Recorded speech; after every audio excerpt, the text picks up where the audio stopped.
Hello, welcome to Energy We Need. I'm Alexander, and this is an introduction to the Embodied Energy of Stuff section on the before page of Energy We Need. This calculates the energy cost of manufacturing the goods that you use, like cars or books or paper or waste, and then amortizes that energy cost over the life expectancy of the product on a per day basis. So we're going to get into it now. Here's Embodied Energy of Stuff. Remember that we can save at any time, and it'll save our data so that we can return it. We can also go to the help section here, download the user guide, go to the user guide. It's going to show us how each of the formulas is working in the embodied energy of stuff. It has a little short explanation about it so that we can follow, or we can check the calculations if we like them, or if we want to suggest some other ones, you can do that too. Just email us.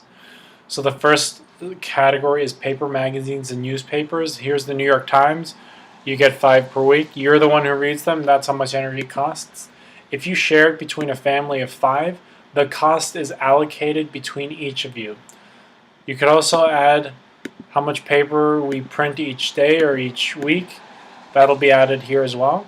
Clothing and linen is the next section here. We have a list of items. Select the item, how many we have, how many years old we expect it to be, not how old the products are now, but how long we expect to be able to use them, because this amortizes the energy cost over the life expectancy of the product.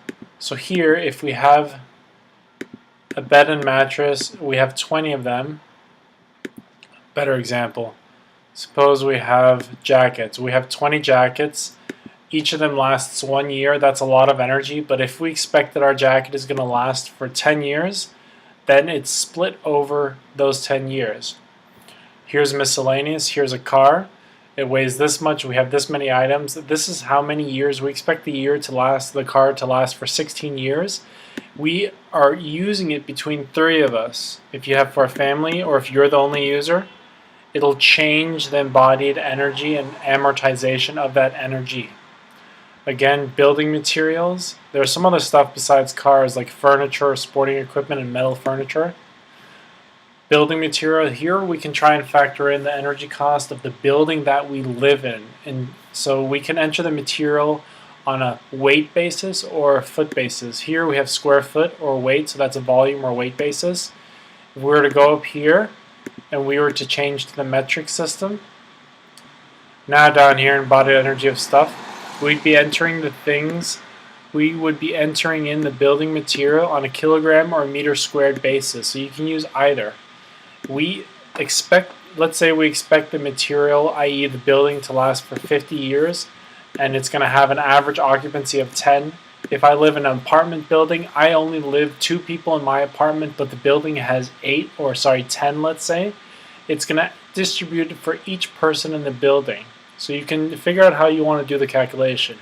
If you don't exactly know what building materials are used, here are some sort of general ways that they build roofs or walls or floors. And then if we calculate the area, it's not the floor area, because if we have a roof or if we have a wall, it's not necessarily floor, but it's going to be the square meter area, the life expectancy, and the number of occupants. And then again, it calculates the energy cost. Here we have waste. Waste is an important one because it actually costs energy to manufacture all the things that we throw out. And when we throw these things out, we're not going to be able to make use of the embodied energy, because the embodied energy is a sunk cost. So the longer we use something, or the more we use something, or if we recycle something and reuse it, we're basically making more use of that energy that's a sunk cost. So that's what you can calculate here at embodied energy of stuff. Soon we're going to factor in the embodied energy of all the gadgets that we have, because these gadgets, it costs us energy to manufacture them, or it costs the companies we bought them from energy to manufacture, but they're not being included yet in the embodied energy of stuff.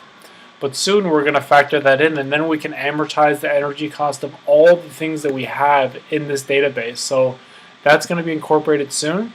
That's embodied energy of stuff. I hope you enjoy. Thank you.